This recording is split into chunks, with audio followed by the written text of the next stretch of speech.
সুপ্রিয় শ্রোতা, গল্প পাঠের আসর চ্যানেলে শুনতে যাচ্ছেন সত্যজিৎ রায় রচিত যখন ছোট ছিলাম বইটির সপ্তম ও শেষ পর্ব।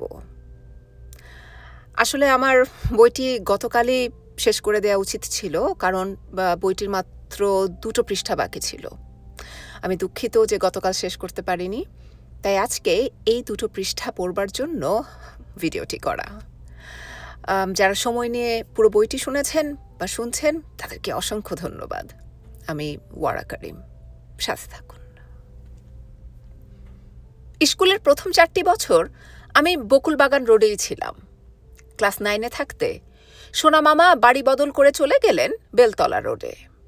এ বাড়ি আগের বাড়ির চেয়ে কিছুটা বড়। বেলতলায় আমাদের পাশের বাড়িতে থাকতেন চিত্তরঞ্জন দাসের জামাই ব্যারিস্টার সুধীর রায়। তাদের হালকা হলদে রঙের গাড়ি আমার প্রথম দেখা ডাকসাইটে জার্মান গাড়ি মার্সেডিস বেঞ্জ। সুধীরবাবুর ছেলে মানু ও মন্টু আমার বন্ধু হয়ে গেল। মানুও পরে ব্যারিস্টারি করে এবং আরও পরে রাজনীতি করে বাংলার কংগ্রেসই মুখ্যমন্ত্রী হয়। তখন লোকে তাকে জানে সিদ্ধার্থ শঙ্কর রায় নামে। পাড়ায় একটা ছেলেদের ক্লাব আছে। আমি বেলতলা যাবার 2-1 দিনের মধ্যে ক্লাবের ছেলেরা দল করে এসে আমাকে ধরে নিয়ে গেল। মানু মন্টুও সেই ক্লাবের সভ্য। আমাদের 2টো বাড়ি পরেই আরেক ব্যারিস্টার নিশীথ সেনের বাড়ি। সে বাড়ির বড় মাঠে ক্রিকেট এবং হকি খেলা হয়, আর মানুদের ছোট মাঠে হয় ব্যাডমিন্টন। নিশীথ সেনের ছেলে ভাইপো চুনি, ফুনু, অনু সবাই ক্লাবের মেম্বার। আরও মেম্বারদের মধ্যে আছে চাটুজ্জেদের বাড়ির নীলু, বলু, অনাথ, গোপাল।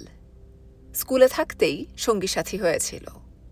তারা বাড়ির বাইরে এসে রাস্তা থেকেই আমার ঘরের দিকে মুখ করে পাড়া কাঁপিয়ে হাঁক দিত, মানিক, বাড়ি আছিস? এখন তাদের সঙ্গে আরও নতুন সাথী যোগ হলো। আরেকটি ছেলে ছিল, সে সাউথ সাবারবান স্কুলে পড়ে, আমাদের একই ক্লাসে, যদিও আমার চেয়ে বছর 4-এর বড়।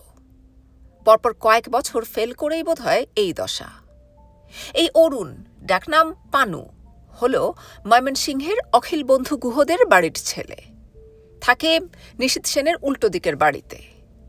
আমাদের ক্লাবের সভ্য হওয়া সত্ত্বেও বুদ্ধি কম বলে তাকে বিশেষ কেউ পাত্তা দেয় না।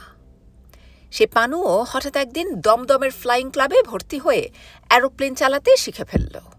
তারপর ফ্লাইং ক্লাবের বাৎসরিক উৎসবে সে আমাদের দমদমে নেমন্তন্ন করে নিয়ে গিয়ে 2-সিটার প্লেনে আকাশে উঠে পরপর ভীষণ শব্দে আমাদের দিকে ডাইভ করে নেমে এসে আবার উঠে গিয়ে আমাদের তাক লাগিয়ে দিল। এরপর থেকে অবশ্যই আমরা পানুকে বেশ সমীহ করে চলতাম। আমাদের সময় একটা সরকারি নিয়ম ছিল যে 15 বছর বয়সের কমে ম্যাট্রিক পরীক্ষা দেওয়া চলবে না। আমাদের পরীক্ষা হবে 1936-এর মার্চ মাসে। তখন আমার বয়স হবে 14 বছর 10 মাস।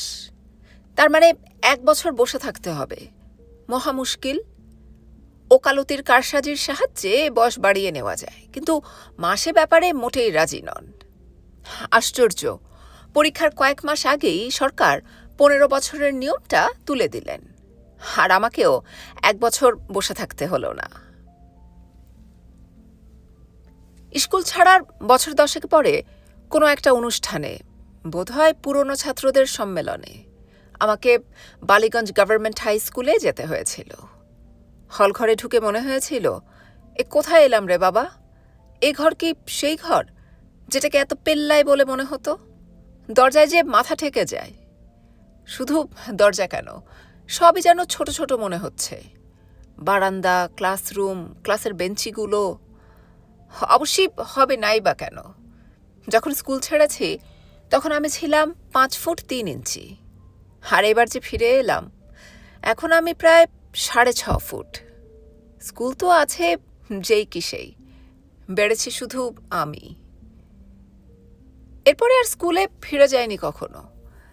এটাও জানি যে যেসব জায়গার সঙ্গে ছেলেবেলার স্মৃতি জড়িয়ে থাকে সেসব জায়গায় নতুন করে গেলে পুরনো মজাগুলো আর ফিরে পাওয়া যায় না।